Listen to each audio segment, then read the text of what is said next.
Olá, sejam todas muito bem-vindas, sejam todos muito bem-vindos. Este é o Espiritismo Simples, o seu podcast sobre a doutrina espírita de forma simples, como ela deve ser. Chegamos em nosso episódio de número 137 e hoje a gente vai falar sobre Seja a Mudança. Podemos transformar o mundo? Como mudamos o nosso destino? Então, vamos estudar? Para começar mais um episódio do nosso podcast, vamos deixar os agradecimentos aos parceiros, à Escola de Música Rádio Café Music e também ao estúdio da Rádio Café, onde a gente grava todos os episódios do nosso podcast, inclusive esse daqui que a gente está. Se você está acompanhando pelo YouTube, está vendo o nosso videocast. Então, siga eles lá no Instagram, @Rádio Café Music e @Estúdio Rádio Café. Aproveite, siga o nosso Instagram também, @Espiritismo Simples. Se você está aí pelo YouTube, né, você também pode clicar para se inscrever aí no nosso canal. A busca do canal é YouTube, lá no YouTube você procura por Podcast Espiritismo Simples e é só clicar para se inscrever, você vai sempre receber as notificações.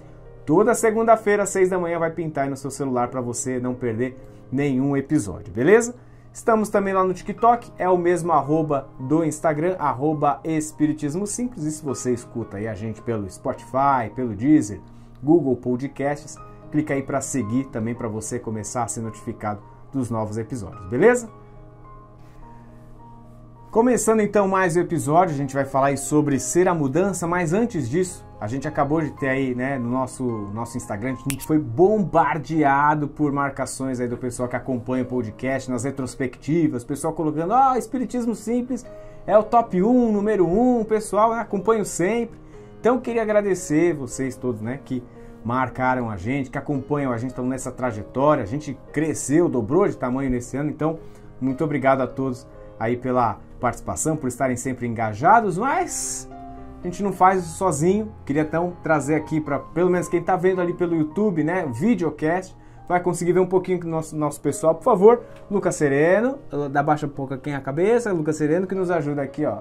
O nome talvez vocês já conheçam, né? O sobrenome é um pouco, né, familiar. Dá um tchauzinho. Aê, e o Fernando Teixeira está ali ocupado, fazendo as coisas, já deixou o seu joinha, é tipo sombra. Fernando Teixeira que cuida do nosso áudio, você sempre pergunta, Fernando Teixeira, tá aí, ó. Veio aqui para participar, obrigado, gente.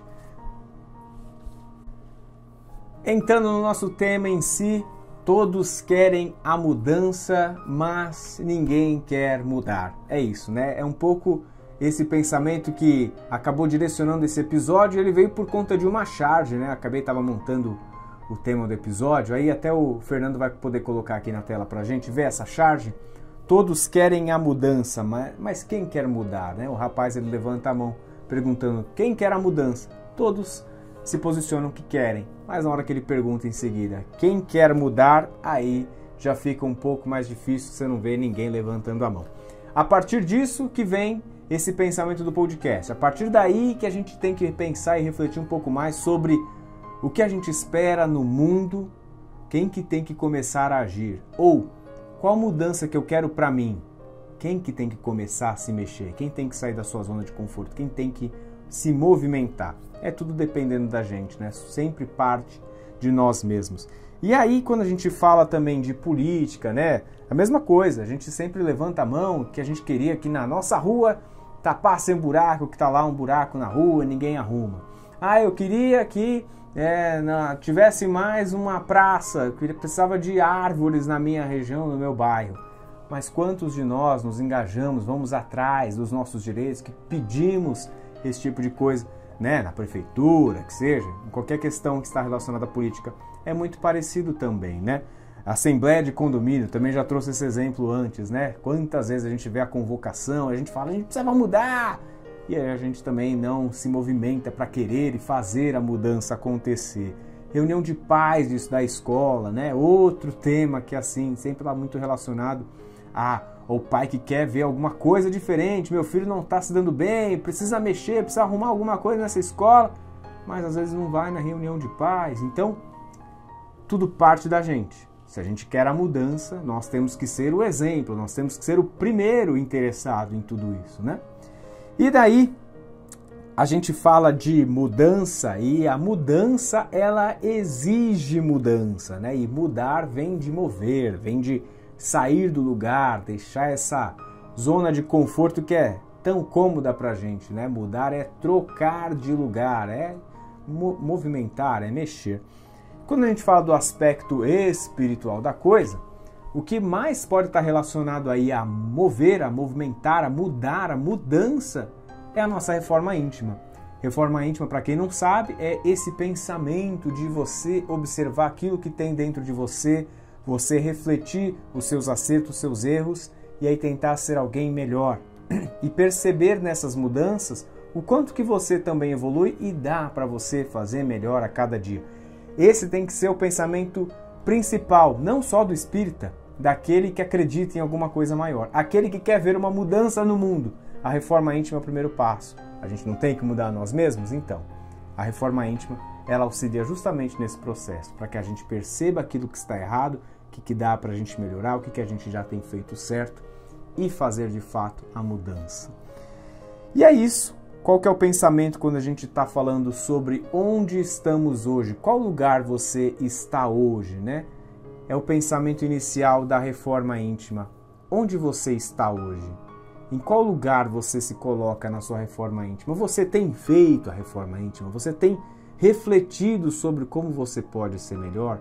Ou é algo que, talvez só na virada de ano que você fala, acho que esse ano eu tenho algumas metas diferentes, esse ano eu quero mudar alguma coisa? Isso tem que se tornar um hábito, né? Como a gente também trouxe tantas vezes sobre Santo Agostinho, que todos os dias, todas as noites fazia a sua reflexão, sua reforma. Aonde a gente quer chegar, né? Onde você quer estar daqui a algum tempo? E aí é estar no aspecto espiritual da coisa. O que eu quero estar fazendo de bom para mim e para as pessoas ao meu redor? O que eu preciso fazer para chegar até lá? O pensamento inicial da reforma íntima parte tudo sobre isso, né? Onde que eu estou hoje, onde que eu quero chegar logo adiante. E aí o processo de mudança, ele tem as suas fases, né? Eu coloco aqui que seriam 4 fases na mudança. O primeiro momento é aquele diagnosticar, né? Quando a gente percebe a nós mesmos, quando a gente consegue fazer um levantamento de nós. O que está certo, o que está errado, o que dá para melhorar, o que tem que seguir, né? Observar, olhar para dentro de nós mesmos, o que dá para fazer de diferente.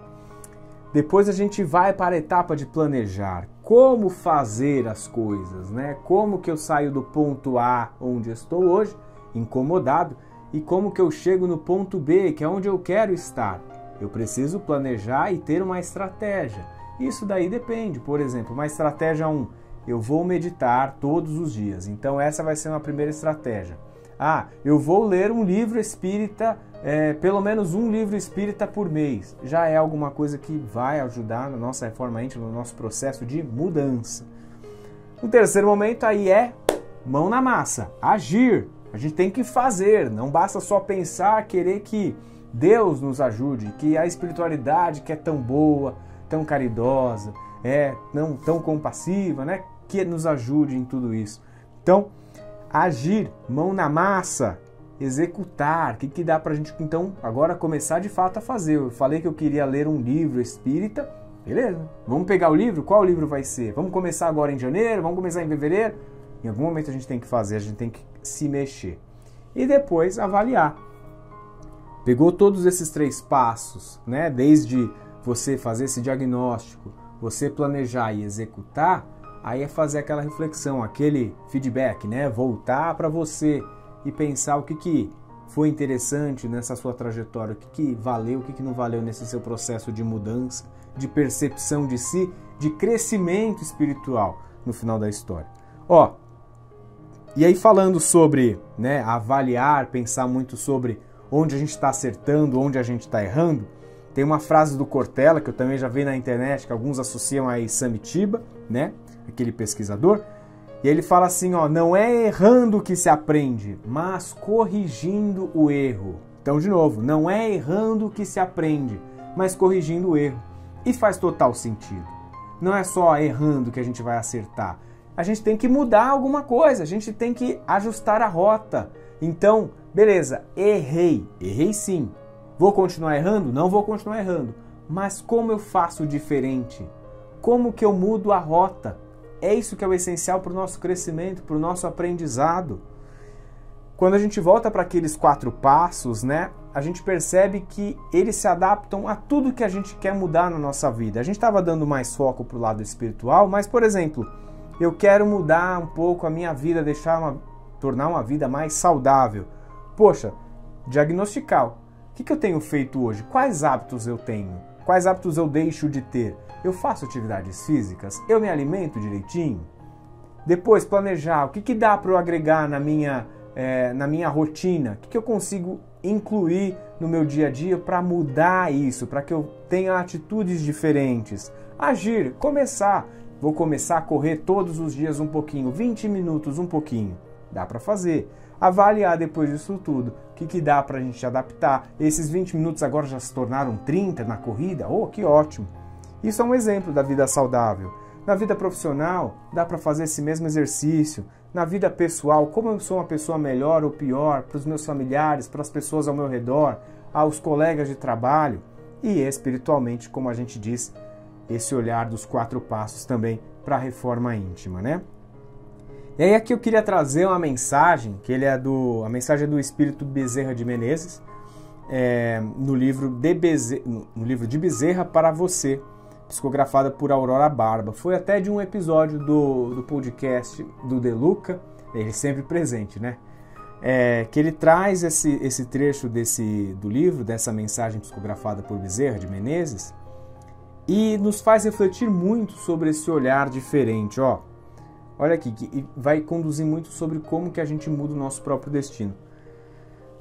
Agora sabemos que a vida não termina no túmulo como imaginávamos e que ninguém consegue modificar o nosso destino a não ser o fruto de nossas obras construídas no edifício do grande amor universal, na companhia de nosso próximo, renunciando aos nossos desejos inferiores, a fim de que a vontade de Deus se faça presente em nós, através de nosso cérebro e nosso coração, servindo e amando sem julgar a ninguém. Olha só que mensagem linda, e até o De Luca, quando fala desse trecho, né, que ele consegue extrair ali de Bezerra de Menezes, ele fala que é quase um direcional de vida, e de fato né? Essa percepção de que a vida ela não termina no túmulo, existe algo além. E aí nada consegue modificar o nosso destino, então nada consegue modificar o nosso destino a não ser o fruto de nossas obras construídas. Aonde? No edifício do grande amor universal, então é aquele amor que não é o amor para o meu irmão, para minha irmã, para o meu pai, para minha mãe, para o meu marido, para minha esposa, é o amor universal, e o amor universal ele engloba a todos, pessoas que eu quero, que eu não quero, pessoas que eu tenho afeição, que eu não tenho. Renunciando aos nossos desejos inferiores, aqui ele está falando das paixões, né? Aquilo que a gente está intimamente ligado muitas vezes à matéria, a fim de que a vontade de Deus se faça presente em nós, através de nosso cérebro e nosso coração, servindo e amando sem julgar a ninguém. A mensagem é muito clara de que somos nós quem mudamos o próprio destino. Somos nós que mudamos o nosso próprio destino a partir das nossas ações e das nossas obras. Bruno, mas quais obras? São obras o quê? Eu preciso abrir então agora uma instituição de caridade, eu preciso abrir um centro espírita. É uma obra nesse sentido, enorme, grandiosa. Olha, a grandiosidade da obra ela está na sua essência. E a essência de tudo que a gente quer fazer para beneficiar o outro está no amor. Então, são obras de amor. E a obra de amor, ela não precisa ser gigante aos olhos da matéria, mas ela precisa ser enorme no aspecto espiritual. E como que a gente pode avaliar se a gente tem uma obra grandiosa, né, no aspecto espiritual da coisa? Olha, primeiro, essa construção é uma construção diária, né? E aí a gente faz isso como? Amando os próximos e os distantes, aquilo que a gente falou. Não é somente amar a nossa família. Isso está aí dentro da primeira etapa do que a gente tem que fazer. Não que seja muito fácil, porque às vezes a gente também lida, a família é alguém, né, é um grupo que a gente tem que lidar e viemos à Terra justamente para encontrar com eles, porque temos algo a aprender também com eles. Então não é uma tarefa simples, mas de todas que a gente tem, é a mais fácil. Então no primeiro ponto, amar o nosso familiar, Tá até simples. Difícil é amar quem a gente tem desavenças no trabalho, difícil é amar alguém que a gente discorda totalmente de questões básicas de vida, né? Isso sim é amar o próximo, né? Aqueles que a gente tem afeição, aqueles que a gente não tem, aqueles que são diferentes de mim, aqueles que pensam diferentes de mim, aqueles que são semelhantes a mim, aqueles que a gente tem que respeitar à vontade, apesar de discordar, aqueles que a gente tem que respeitar as ideias, apesar de achar que não faz sentido algum. E aí a gente está falando de tudo. Sejam pessoas que a gente discorda politicamente, sejam pessoas que a gente discorda do clube de futebol, sejam pessoas que a gente discorda da forma como lidam com a família e com os próprios filhos. A gente tem que amar essas pessoas. Ainda assim, respeitando, não precisa fazer exatamente o que ela faz, mas respeitar e amar naquele modo como Jesus ensina, né? E aí a mensagem que a gente quer tentar deixar passar, a básica, principal de todo esse episódio, é que você tem o poder da mudança. Você tem o poder da mudança. Você muda as suas atitudes constroem obras de amor e as suas obras de amor transformam o mundo. Percebam a força disso, né? Então sim, nós temos o poder da mudança por mudarmos as nossas atitudes, essas atitudes servirem como obras de amor e essas obras de amor aí então transformar de fato o mundo. Você tem o poder de mudar. Você pode impactar vidas, você pode mudar o mundo. Se você está hoje como professora, você impacta diretamente a vida dos seus alunos. Se você hoje está numa empresa como líder, você impacta diretamente a vida dos seus liderados. Se você está como alguém que é liderado, você impacta diretamente a vida daqueles que trabalham ao seu redor, dos seus colegas. Se você está hoje sem uma ocupação, sem um trabalho, você impacta ainda assim a vida da sua família e de quem se aproxima de você. Você muda a sua vida e você muda a vida das pessoas que são ao seu redor. Você é um ponto de energia e as pessoas querem se conectar com você e você conecta com as outras pessoas. Você tem o poder de transformar o mundo pelas suas atitudes. Você transforma o mundo pelas suas atitudes. Você cria obras de amor. As obras de amor transformam todo o universo, transformam o seu redor. Acredite nisso. E vamos à Bíblia? Por que não? Salmo 82, versículo 6.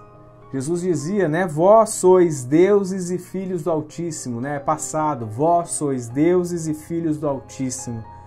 O que a gente consegue compreender com isso, né? Se a gente está falando de mudança, se a gente realmente tem o poder. Olha aí. Somos feitos à imagem e semelhança de Deus. Jesus, aquele rosto divino do homem, o rosto humano de Deus. A gente também tem uma música belíssima que é tocada nas celebrações católicas e ela justamente falava assim: Jesus, rosto divino do homem, Jesus, rosto humano de Deus, e fala desse olhar, né, de como somos deuses, somos feitos à imagem e semelhança de Deus. Pegando tudo isso, você duvida ainda da sua capacidade de mudar? Você acha ainda que não tem como realmente impactar o mundo? Você tem total capacidade de modificar o mundo, de impactar o mundo. E a boa obra, o melhor de tudo, é que ela é contagiante, né? Vamos pensar lá na pandemia, quanta gente começou a criar projetos, talvez você mesmo tenha feito alguma ação social, você tenha ajudado mais pessoas, né? Isso também acabou se tornando contagiante, e que bom, não era somente o vírus que estava passando de pessoa para pessoa, existe também aquele vírus do bem. Muitas pessoas percebendo que outros estavam em situações mais difíceis, a sociedade estava precisando de um apoio, quantos projetos foram criados, quanta coisa surgiu na pandemia, né? E esse trabalho ele é assim, contagiante quando a gente faz essas obras de amor. A solidariedade ela é contagiosa e a gente tem que acreditar muito nesse potencial. Mas depois que a gente começa um trabalho, é fundamental que a gente persista. E aí, insistir e persistir, existe uma boa diferença. Qual que é a diferença dessas duas palavras? Olha, quem insiste não muda. E quem persiste é alguém que se adapta. Então você cria um projeto E se ele não está funcionando, você não tem que manter da mesma maneira. Se você quer resultados diferentes, você tem que agir de maneiras diferentes. Essa é a diferença principal entre insistir e persistir. Aquele persistente é o que continua insistindo, mas ele não está tão apegado ao seu ego e fica somente naquela única linha de pensamento. Se ele vê que tem uma porta fechada, ele faz, opa, eu preciso seguir caminhando, mas eu preciso desviar para seguir caminhando. Não apenas manter a mesma forma de pensar o tempo todo. Não leva a nada. Não é verdade? Então essa é a diferença entre insistir e persistir. Aí até trouxe uma frase, né? As espécies que não se adaptam extinguem. E é verdade. O ser humano é uma das espécies que mais sabem se adaptar. E a gente segue aí, né? Claro que tem todas as questões da nossa inteligência. A gente está à frente de outras espécies, né? A gente está justamente para isso, para desenvolver o mundo. Não que a gente tenha feito tudo do mais certo, né? Mas se tem um ser no planeta que sabe se adaptar super bem, esse é o ser humano. Por isso que a gente continua aqui, né, dentro do nosso planeta Terra. E a gente tem que aprender também, né, outra palavrinha, né, que é a resiliência. Quando a gente fala também de mudança, de persistência, de insistência, a gente tem que aprender com a palavra resiliência. E aí a gente tem a resiliência de espíritos de luz, assim, que estiveram aqui conosco, que dá para a gente aprender com eles. Chico Xavier, a sua resiliência, Divaldo Franco, Maria de Nazaré, mãe de Jesus, propriamente Jesus, nosso irmão, Irmã Dulce, espíritos aí que, independente da sua evolução, eles vieram aqui para sim resistir, mas também mudar, para abalar, para fazer obras de amor. Olha as obras dessas pessoas, olha o que Chico fez, olha o que Divaldo tem feito, olha o que Irmã Dulce fez um dia. E aí eu sempre me pergunto desses seres, como será que foi o planejamento reencarnatório desses seres? Como é que foi quando eles estavam lá no plano espiritual pensando o que eles tinham de missão para fazer? Como é que você pega e topa uma missão de talvez escrever aí, psicografar 500 livros, mais de 500 livros como Chico? A obra social de Divaldo, né, que também não tinha lá grandes condições e hoje acolhe a tantos jovens. E de Irmã Dulce, né? A Irmã Dulce querida também. Não sei se vocês já pensaram nisso, se vocês já viram a história da Irmã Dulce, né? Uma senhora, né? Uma moça ainda jovem, né? Quando estava jovem, baiana, super simples, ela pedia sinais ainda enquanto moça, tinha ali seus 11, 12, 13 anos. Quando tinha essa idade, ela pedia sinais para perceber se ela tinha que seguir de fato uma vida religiosa, que era aquilo que ela sempre quis seguir, né? E aí ela entra para um convento, sempre muito moça, acabava dando aulas ali de forma voluntária na escola, e ela tinha esse hábito de acolher desabrigados, né? Ela se sentia extremamente incomodada em ver alguém que batia a porta e pedia um prato de comida e as pessoas negavam. Então, esse trabalho de acolhida de Irmã Dulce acho que é um dos maiores exemplos que a gente tem. E olha só, no Brasil, no nosso país, a gente às vezes sempre fica trazendo exemplos de fora, né? Não que não valham, mas olha o que a gente já teve aqui conosco, olha quantos espíritos estiveram conosco. E nesse trabalho dentro do convento de receber outros irmãos, né, que precisavam de apoio, o convento estava começando a ficar lotado, não tinha mais para onde colocar essas pessoas. O que ela faz? Tinha um galinheiro no convento e ela pede lá para a madre, né, pela responsável pelo convento, se ela podia usar o espaço para abrigar essas pessoas que já não tinham onde ficar. Gera todo um burburinho, mas como assim? Vai trazer gente para um convento? Isso aqui é um lugar de freiras, um lugar religioso, né? E ela dá várias lições sobre o que é de fato o amor ao próximo. Isso dá certo depois de muita persistência, resiliência e aí todo esse trabalho de que ela sustenta isso, né, o quanto que ela acredita nesse trabalho de amor ao próximo. Esse galinheiro, hoje, ele veio a se tornar o Hospital Santo Antônio, que fica em Salvador, né? Uma obra incrível, olha, o espírito de muita luz. E eu falo, se você não conhece a história de Irmã Dulce, não deixe lá de acompanhar, tem acho que um filme dela chamado justamente Irmã Dulce, é um filme de 2014, tem nos aplicativos aí de streaming, tem na Netflix, com certeza tem lá, porque eu assisti não faz muito tempo, eu já assisti umas 2, 3, 4 vezes. Quando eu gosto de filme é assim. Nosso Lar acho que eu já assisti umas 16, 17 vezes. Nem é exagero. Mensagens, né? Pra gente também ir concluindo o nosso episódio, né? Não se sinta incapaz. A gente sente pequeno muitas vezes porque a nossa mente, ela limita o nosso pensar. A nossa mente direciona tudo sobre o tamanho das nossas obras. E a grandeza, ela está na obra. E por mais que a gente seja pequeno, por mais que a gente se sinta pequeno, a gente pode construir grandes coisas. A nossa limitação é uma questão única e exclusivamente da nossa mente. Única e exclusivamente do nosso pensar. Pega o exemplo da formiga. Gente, a formiga, ela consegue carregar um pedaço de folha que é 2, 3 vezes maior do que o tamanho dela. A formiga com outras em conjunto, naquele grupo, ela consegue construir um formigueiro que é, sei lá, 10 mil vezes maior do que o próprio tamanho, do que o próprio corpinho dela. Né? Será que a gente não consegue fazer grandes obras? Chico também era um ser humano. E olha o quanto que ele fez. Jesus era também, lógico, um ser de muita luz. Mas ele veio aqui na Terra igual a gente. E olha a obra de Jesus, a gente está aqui falando dele o tempo todo, há tantos anos. E aí quando a gente retoma os nomes que a gente está falando, né, pensando nesse olhar do tamanho das obras, olha, se Irmã Dulce se sentisse pequena, hoje a obra dela não existiria, esse hospital que acolhe tantas pessoas lá em Salvador não existiria. Se Chico Xavier se sentisse pequeno, a gente não estaria aqui semanalmente estudando o seu trabalho, estudando as suas palavras de amor, né, que sempre vinham a partir de Emmanuel.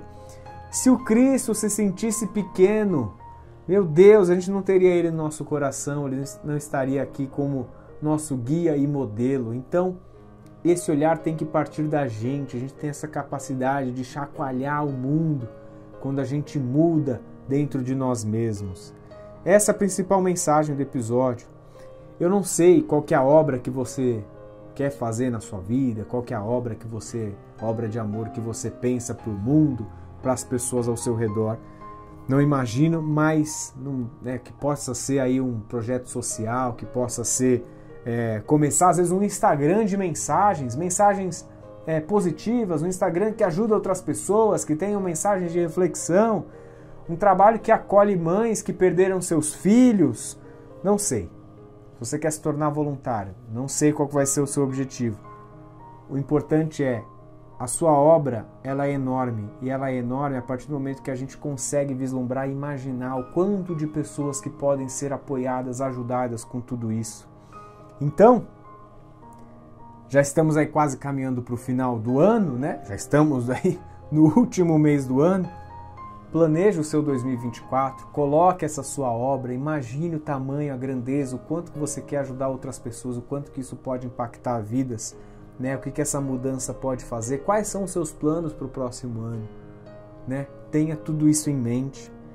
O importante é planejar e começar, executar, colocar a mão na massa.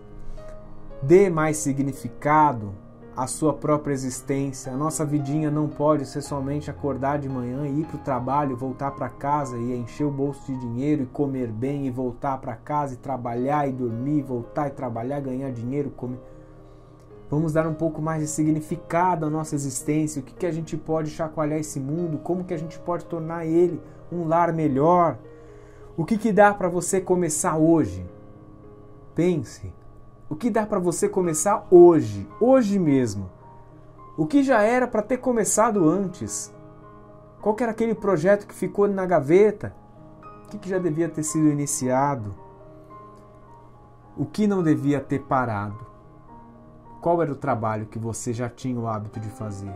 Qual que era o serviço que você ajudava outras pessoas? Qual era aquele voluntariado que você participava, que não devia ter largado o grupo? Eu deixo aqui essas perguntas para que a gente possa refletir, para que a gente possa olhar para dentro de nós mesmos e encontrar oportunidades de melhora para a gente, de melhora para quem está ao nosso redor e de melhora para quem habita esse mundo. Tá bom? Essa é a mensagem do episódio de hoje. Se você gostou desse episódio, então compartilhe com alguém aí que vai gostar desse mesmo tema, alguém que tem aí algum trabalho, alguma obra bonita, manda para essa pessoa, alguém que está pensando tudo em começar um novo trabalho, uma nova ajuda, algum novo pensamento, manda para essa pessoa, manda lá pelo WhatsApp, manda para essa pessoa para que ela também possa escutar e fala, ó, esse episódio é para você, mande para essa pessoa. E aí, como sempre, os trabalhos técnicos de mais episódio foram feitos por Fernando Teixeira, eu sou Bruno Sereno, este é o Espiritismo Simples. Um grande beijo no seu coração e fique com Jesus.